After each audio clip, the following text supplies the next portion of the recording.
What is up, Sauce Nation? It is your boy Hector Flores coming to you guys with a Houston Dynamo video. We're going to talk about the MLS Super Draft because that happened. If you guys didn't know, don't worry, I didn't either, but it happened. So we're going to go ahead and talk about the 3 draft picks that the Dynamo made, how exactly I feel about them. Do I think that these guys would actually play with the Dynamo this season? And I'll maybe share my thoughts on the MLS Super Draft, just because I know some people don't know how I feel about it, but I'll go ahead and re-share my thoughts on that. But before we get going with this, man, I need you guys, 1, like this video, subscribe to Sauce Sports, and click on that notification bell so you'll be notified when we drop videos just like this, or when we do our live streams. Hey, man, you want to be on the know with Sauce Sports because things are happening really quickly, so you might want to hop on in. And, of course, man, make sure you guys follow us on all the social media platforms, Facebook, Instagram, Twitter. Make sure you guys do that. And if you guys want a little bit more extra flavor for yourselves, well, join the Discord. You got one option only, and that is by joining the Patreon. Sign up through Patreon, and you'll get put in Discord. I highly recommend it. It gets pretty fun in there, so make sure you guys go ahead and do that. So without further ado, let's get going with this video. Alright, so before I get going with the draft picks, I just want to say why I'm not particularly a fan of the MLS Super Draft. And the reason being is just that in soccer, if you're just starting at 20, 21, 22, you're a little bit behind. And the reason why I say that is because, you know, it's not something shocking to find out that there's a 19-year-old playing professional soccer. It's not shocking. So when you're 21, 22, and you're not even like getting into the team, like you have to earn a spot on the roster just being a bench player.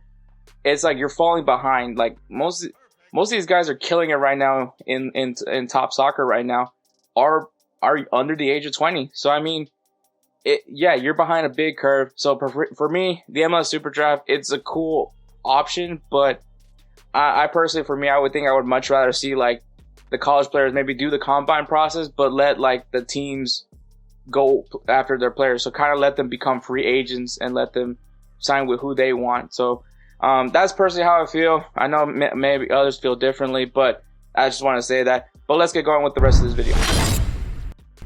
So in the first round with the 4th pick, Houston Dynamo ended up getting Thorleifur Olfarsson, or Thor to make things easier for you.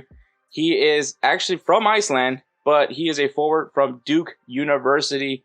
In his time in Duke for the year 2021, just that, he was an ACC player, Offensive Player of the Year. He was a U.S. Coach's All-American First Team, an All-ACC First Team, All-South Region First Team, College Soccer News All-American First Team.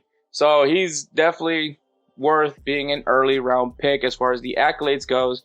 In 2021, just that season alone, he was able to score 15 goals, get an assist, and a yellow card. If you guys wanted a highlight of his, in a game against UCLA, Duke scores on UCLA, and Thor taunted the goalkeeper, which led to a player basically bodying him and getting that player ejected from the game with a red card.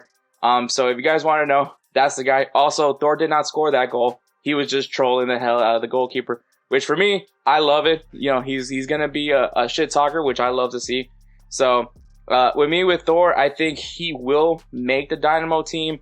I don't know about being a starter, just because depending on what the Dynamo do this offseason with some signings, there's a big designated player coming up. So maybe this isn't going to be instantly a starter, but I think he could definitely compete to be on the bench, or maybe someone that's going to compete in a different position, maybe on the wing. I know some people talked about him as a winger, but I think primarily for forward, it's a drastic need that the Dynamo needed to address, and they drafted exactly for that and got the best to go for that route. All right, in the second round with the 32nd pick, the Houston Dynamo ended up getting Paulo Lima, a midfielder from Providence. In 2021, he was actually part of the All Big East first team. And in 2021, he scored 4 goals, 4 assists, and got 4 yellow cards. He's a midfielder. Depending what he does specifically for the midfield, I think he's probably more of a defensive player. And I mean, that is something that needs to be addressed. And if we're talking about Paul Nagamura's 4-3-3 formation, which will be consisting of having an attacking midfielder, you definitely want those two holding midfielder spots to be savvy on both ends on the field. So I think Paulo Lima is not necessarily going to be brought in to play with the Dynamo. I think he will actually be going to the Houston Dynamo 2 in the MLS Next Pro, which is that developmental league that MLS is implementing, being like that second step for when you were in the academy, go to MLS Next Pro, and then once you're ready, go to the MLS. So I think that Paulo Lima is probably going to be going that route. Not saying anything bad about him, but I think, with the issues with midfield, maybe he can somehow find his way in the Dynamo, but I think the Dynamo are going to address the midfield as well. So I think he's going to be great for Houston Dynamo 2. Let him develop, which hopefully that's what I want to see. He's going to stay in Houston. The Houston Dynamo 2 are in Houston. They're no longer affiliated with Rio Grande Valley. So I think that this is, you needed a midfielder. You got a midfielder. Hopefully he pans out. But, it's only time will tell. All right, so the final pick of the Houston Dynamo in the second round with the 39th pick, the Houston Dynamo ended up getting Arturo Ordonez. He is a defender out of Pitt. In 2021, he was listed for the United Soccer Coaches South All-Region second team, All-ACC second team, ACC All-Tournament team, and Top Drawers Men's Top 100, listed at number 69. Very nice. In 2021, he scored 3 goals, an assist, and got 3 yellow cards. He's a defender. Don't expect him to score many goals. But he started every single game. Actually, since he's played at Pitt, he's started every single game. He's a defender. He seems pretty solid. Dynamo do need to get some defenders as far as depth goes. Once again, I feel very confident with Tim Parker and Teenage Adibi. They did get Asterios from the LA Galaxy, so adding more defenders will help. Similar with Lima, I think Ordonez is going to start out with Houston Dynamo 2 in the MLS Next Pro, just so you can get familiarity with the system that Paulo Nagamura is going to be using. But with the fact that the Dynamo do need some center backs for depth, I wouldn't be surprised to see Arturo Ordonez at least make a few bench appearances for the Houston Dynamo. And don't be surprised if the U.S. Open Cup ends up coming back, he'll make a few appearances as well. I think you can say that for all 3 of these guys. They could possibly make an appearance for the U.S. Open Cup. But for right now, I think they addressed a need that needed to be taken care of, which was getting some depth in the center back position. All in all, I think the Houston Dynamo did fairly well in this draft. All these positions were needed to be addressed in some sense. So I think at this point, any position can be easily upgraded, but I don't think you're going to find those upgrades in the draft. That's just my opinion.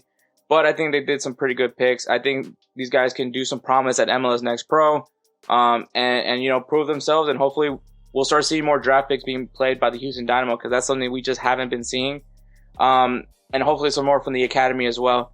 But all in all, I think the draft was fairly well. We'll see what the Dynamo do next, because we don't know exactly what this Dynamo team is going to look, and what exactly are they going to try to do. Are they going to try to focus on the rebuild process, or are they going to start trying to compete right now as they try to do this process of making the Dynamo back to its glory years?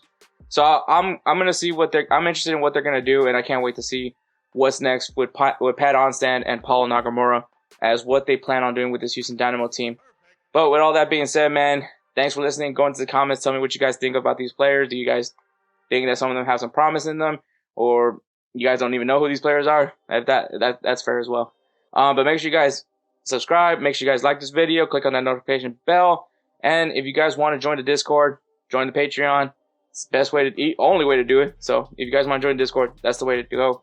But make sure you guys follow us on social media, because things are happening in soft sports and you guys don't want to miss it. So stay in the know about this.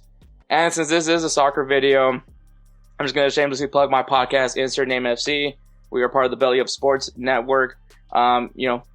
Building slowly and surely, but it's been fun doing that, and I'm glad that not only can I do that, but also be here with Soft Sports. So, if honestly, Insert Name FC wouldn't be a thing if it wasn't for Soft Sports.